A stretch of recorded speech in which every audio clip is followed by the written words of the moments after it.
मांस खाना, मदिरा पीना, व्यभिचार करना, नए नए व्यभिचार करना, तो सबको मस्त होना चाहिए। अगर हमको ये दिखाई दे कि तुम्हारी बात सत्य है तो हम सुने। सब टेंशन में है। कोई भी प्रभु को साक्षी करके बोले कि भजन के बिना किसी का हृदय शांत हो गया है, तो मुझे एक भी व्यक्ति विश्व में नहीं, महापुरुषों ने देखा है अपनी दिव्य दृष्टि से। स्वयं भगवान कह रहे हैं, भोगों को भोगने वाला अशांत होता है। वह अशांतस्य कुतः सुखम, जो अशांत है, जो आशाओं की भोगों की फांसी में बंधा हुआ, वो कहां सुखी हो सकता है। दुष्संग से किसी का भी नाश हो सकता है, कोई भी हो, कोई भी हो। ये कभी न सोचे कि दुष्संग से हमारा पतन क्या हो सकता है, किसी का भी, कभी भी। सोचो, जो भगवान के दर्शन कर रही है और भगवान जिनके झुककर चरण छूते हैं, और जो भगवान को ऐसे हृदय से लगा लेती है और माथा चूमती है, माता कैकेयी, उनको यद्यपि वो तो लीला परिकर है, दुष्संग का वहां आरोप नहीं कर सकते, क्योंकि प्रभु की लीला का संपादन करने के लिए वो पूरा परिकर है। चाहे वो मंथरा जी हो, चाहे कैकेयी, ये सब बंधनी है। सोचो, एक बार प्रभु को जिन्होंने देख लिया, उसको हम दुष्संग कैसे कह सकते हैं। और उन्हीं प्रभु को मंथरा जी भी तो देख रही है, पर वो लीला पात्र हैं। पर वहां दर्शन कराया जाता है कि दुष्संग कितना प्रबल है। सुना आपने महाराज दशरथ क्या कर रहे हैं? कल सुबह कौशल्या पुत्र राम को राज्याभिषेक, चक्रवर्ती सम्राट का युवराज पद कैकेयी जी ने कहा। ये सुनकर के तो ऐसा लगता है कि आज तो जो मांगे मैं दे दूं तेरे को, मेरा राम राजा बनेगा, इससे बढ़कर और क्या बात हो सकती। अभी समझी नहीं आप?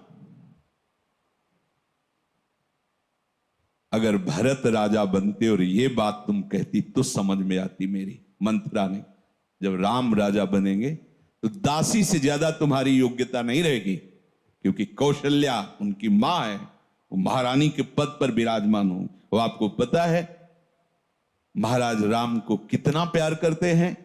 उन्हीं के संबंध से कौशल्या जी वैसे ही प्रधान हैं। मुझे तो लगता है कि भरत को जेल में रखा जाएगा और आपको दासी बना के रखा जाएगा। उनका घर फोरी, अगर जबान से एक भी शब्द निकला तो तेरी जबान काट देंगी।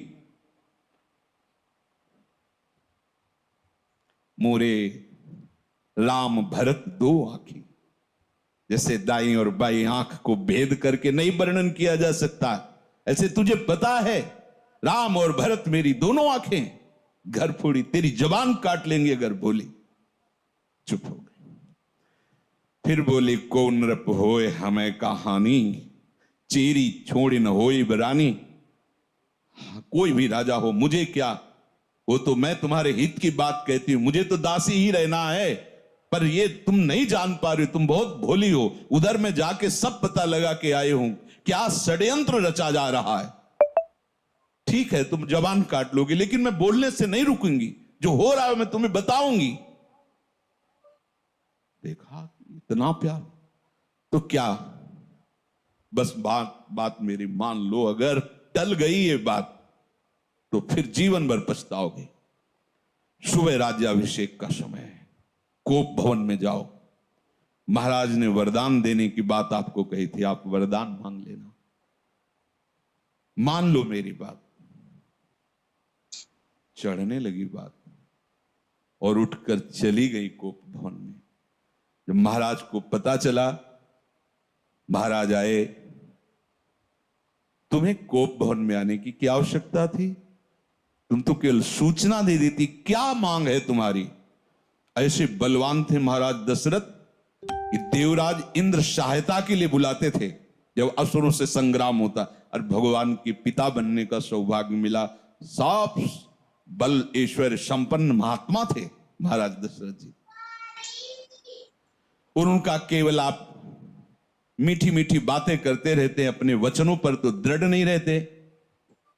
कैसी बात करो, रघुवंशी और अपने वचन पर दृढ़ ना होना। रघुवंशियों की आन बान शान है कि प्राण त्याग देते पर वचन नहीं त्यागते। क्या है उनका? आपने कहा था 2 वरदान, तो हंस दिए। उनका 2 क्या, 2 की जगह 4 मांग लो, क्या चाहिए तुम्हें? उनका सुना है सुबह राम का राज्याभिषेक होगा। हां, महामंगल, भगवान शिव की कृपा से ये अद्भुत सुख प्राप्त होने जा रहा है, अयोध्यावासियों को राम राजा बनेंगे। उनका हां, तो यही तो बात मैं कह रही हूं। राम का 14 वर्ष का वनवास और भरत का राज सिंहासन पर आरोप।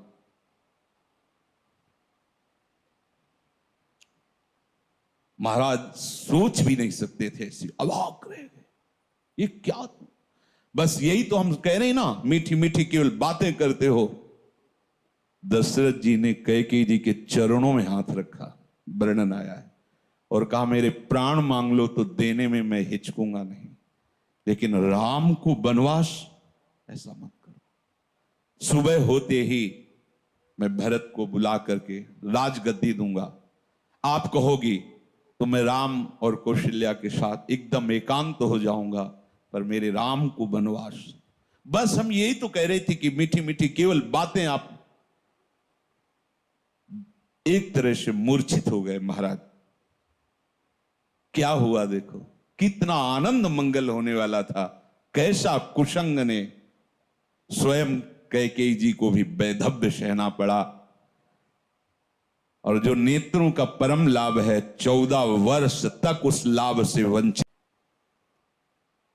दुष्संग हरि गुरु से ऐसे क्षण में अलग कर सकता है। बहुत जैसे सत्संग में सामर्थ्य है कि लौ मात्र का सत्संग स्वर्ग और भोग मोक्ष आदि का त्यागी बना सकता है, तो ऐसे कुसंग भी कम नहीं है। अगर वो सही कुसंग मिल जाए तो परम पद से भी भ्रष्ट करने का वो मार्ग रच सकता है। इसलिए कह रहे कि दुस्संगः सर्वथैव त्याज्यः। किसे हम समझे कि दुस्संग होने जा रहा है? तो शास्त्र कहता है यद्य शद्भिः पथि पुनः शिष्णोदर कृतोद्यमैः आस्थितो रमते जंतुस्तमो विशति पूर्ववत् सत्यम शौचम दया मौनम बुद्धि स्त्रीर्हीर्यशः क्षमा समो दमो भगश्चेति यत्संगाद्याति संक्षयम ते स्वशान्तेषु मूढ़ेषु खंडितात्म स्वसाधुषु संगम न कुर्याच्छोच्चेषु योषित क्रीड़ा मृगेषु च। जो केवल रसेंद्री के स्वाद में और जनेन्द्री के भोग में है, उसका कभी भी संग नहीं करना चाहिए। शिष्णोदर कृत्योद्यमई, जिसका सारा का सारा उद्यम केवल 2 इंद्रियों के पोषण में है, अच्छा अच्छा खाने को मिले और भोगने को मिले, सबसे बड़ा कुसंग। ये भगवद वाणी। यद सदभी पथि पुनः, सतमार्ग में चल दिया है पर पुनः वो भ्रष्ट हो जाएगा। यद्य सद्भी पथि पुनः शिष्णोदर कृतोद्यमई, जो केवल अच्छा अच्छा खाने को मिले और भोग भोगने को मिले जनेन्द्री से, इतना ही उद्यम है। प्राय देख लो, इतना ही उद्यम है। खूब कमाओ और खाओ और भोगो, बस इतना ही जीवन है लोगों की। बच्चापन से लेकर और मृत्यु तक केवल इतनी ही चेष्टा है। शिष्णोदर कृतोद्यमई, जिनका उद्यम, जिनका प्रयास केवल 2 इंद्रियों के पोषण में है। ये खाया जाए, ये खाया जाए, ये पिया जाए, ऐसे भोग किया जाए, ये घोर कुसंग है भगवत प्राप्ति के मार्ग में। जो भगवत मार्ग में आगे बढ़ना चाहता है, संगम त्यजेत मिथुन व्रतिनाम मुमुक्षुः सर्वात्मनान विसृजेत